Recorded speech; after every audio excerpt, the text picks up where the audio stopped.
Haleluya, haleluya, haleluya. Selamat malam, selamat kita bertemu lagi dalam Renungan Malam Susianim. Sebelum kita memulai renungan ini, mari kita berdoa sejenak. Ucap syukur untuk kebaikan Tuhan.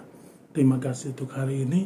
Terima kasih untuk penyertaan-Mu dalam kehidupan kami, sehingga kami bisa ada lagi pada saat hari ini. Sebentar kami akan merenungkan firman Tuhan yang berbicara dalam kehidupan kami. Terima kasih dalam nama Tuhan Yesus Kristus. Haleluya.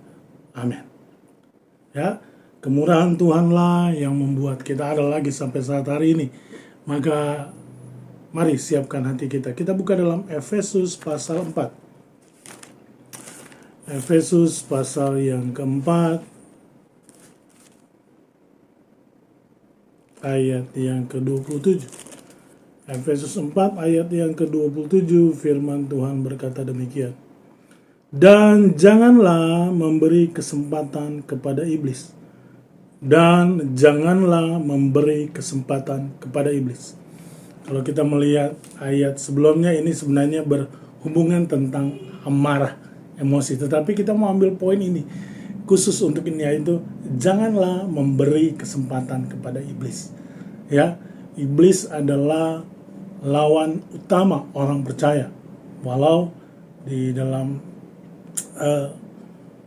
perjuangan kita tidak hanya iblis yang akan menghalangi perjalanan kita menuju surga, tetapi ada daging, ada hawa nafsu dan lain-lain. Tetapi iblis adalah musuh utama yang akan membuat kita untuk gagal mencapai garis akhir.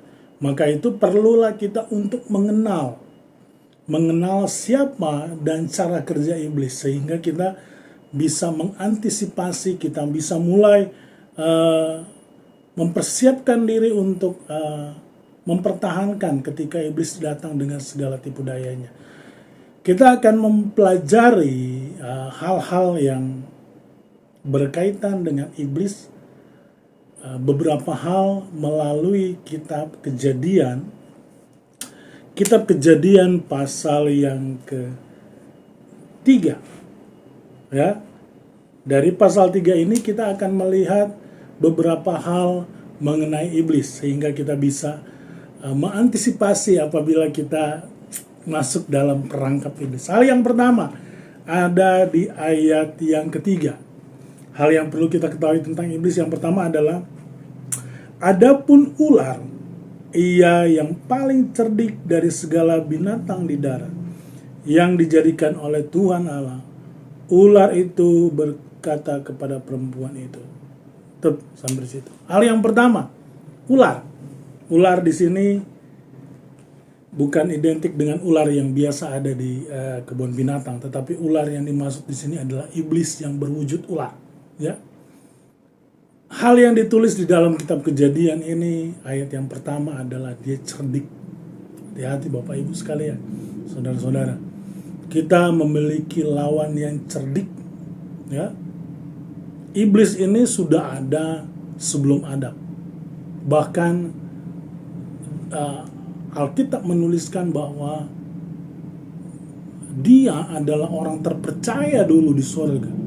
Seorang penghulu malaikat. Seorang yang berkuasa dulu di malaikat. Ada golongan tertinggi di antara para malaikat. Penghulu malaikat disebut. Ya. Jadi tidak heran kalau dia cerdik. Iblis memang tidak omniscience, maha tahu, tetapi dia cerdik. Pengalamannya beribu-ribu tahun, berjuta-juta tahun hidup, membuat dia berpengalaman. Jadi jangan coba-coba melawan iblis dengan kecerdikan kita, karena iblis lebih cerdik. Ya. Satu-satunya untuk melawan iblis adalah dengan firman Tuhan. Hal yang pertama yang berbicara tentang iblis adalah dia cerdik. Ya. Kita sedang tidak memujanya, tapi kita sedang menelanjanginya. Ya. Kita sedang membuka cara-cara kerja iblis versi Kejadian pasal yang ketiga. Hal yang pertama adalah dia cerdik. Ya, perhatikan. Yang kedua, ada di ayat yang ke-1 juga, tetapi bagian selanjutnya saya baca.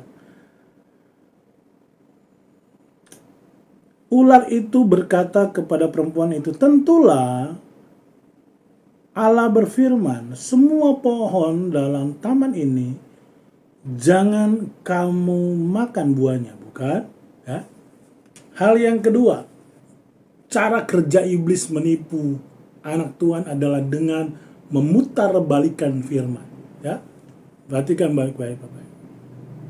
Kita mengetahui, ya, kalau kita baca selanjutnya, Hawa mengungkapkan kebenaran bahwa Tuhan tidak melarang untuk tidak boleh memakan. Tuhan hanya melarang satu buah saja. Tetapi iblis ingin mencobai Hawa dengan memutarbalikkan firman.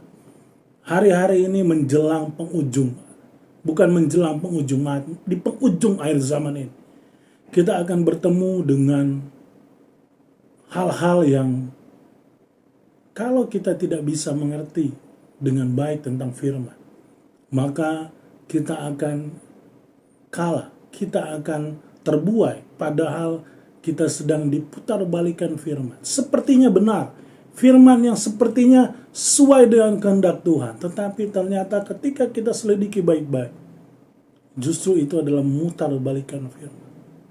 Melalui firman, mereka coba mengatur firman Tuhan.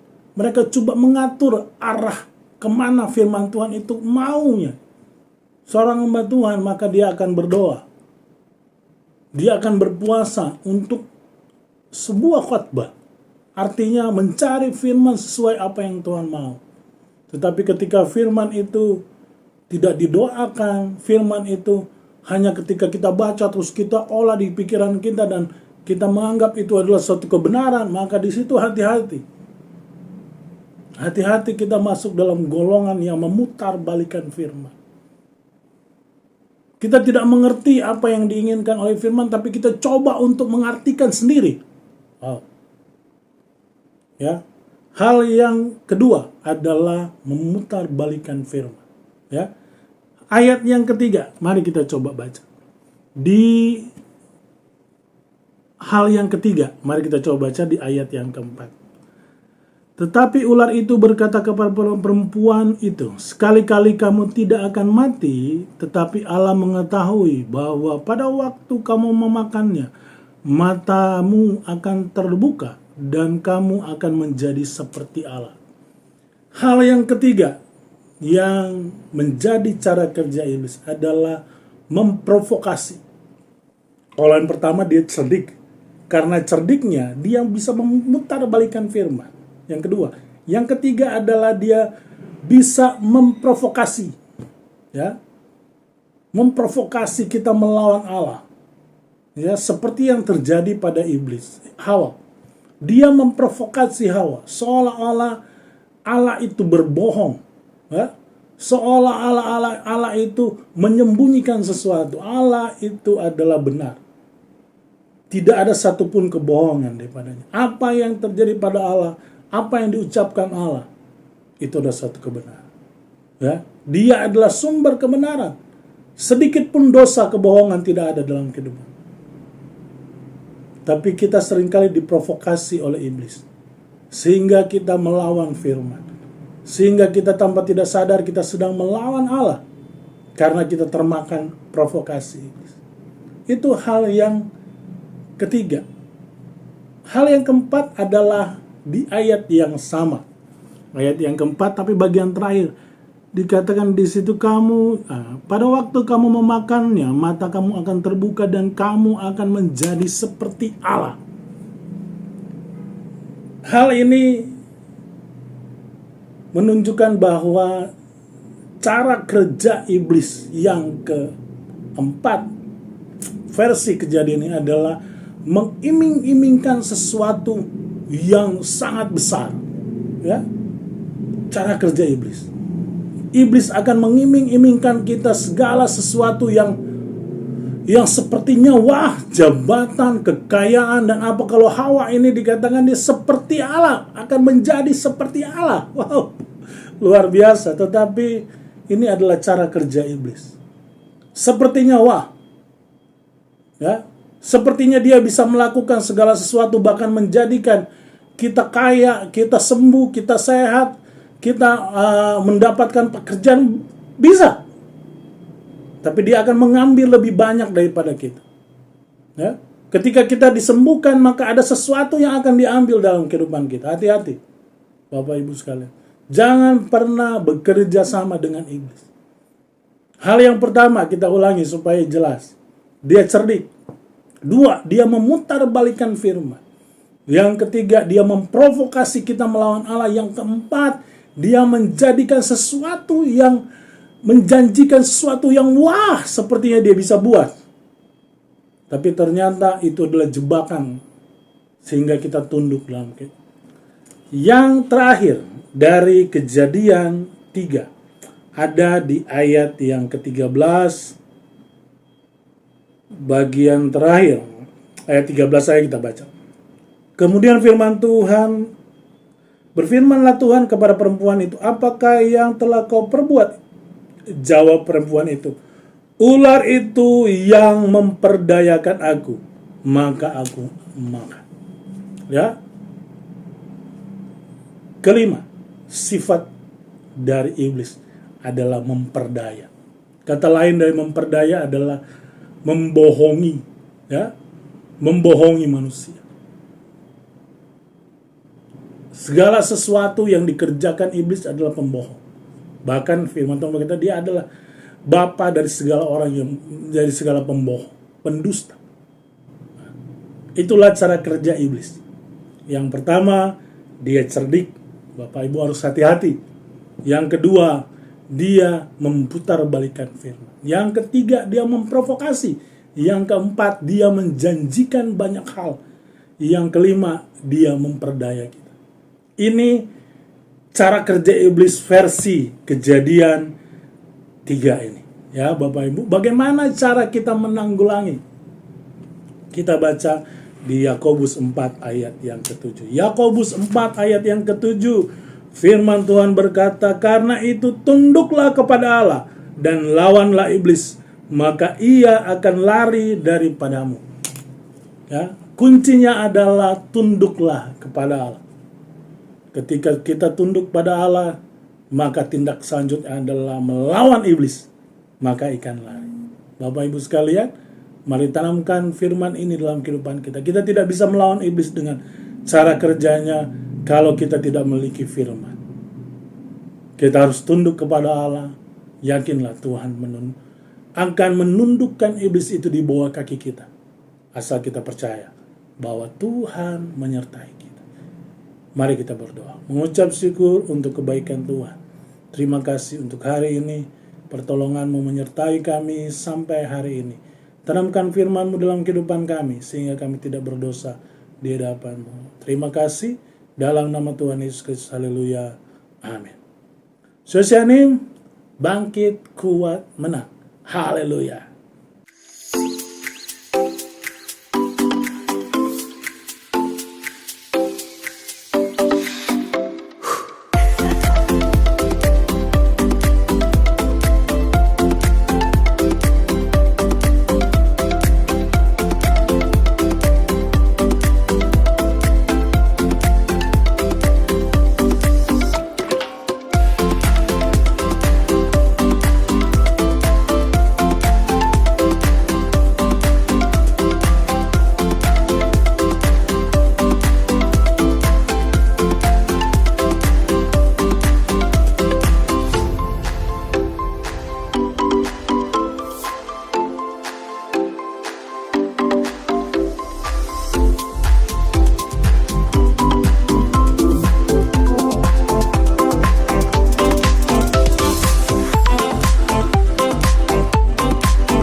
ada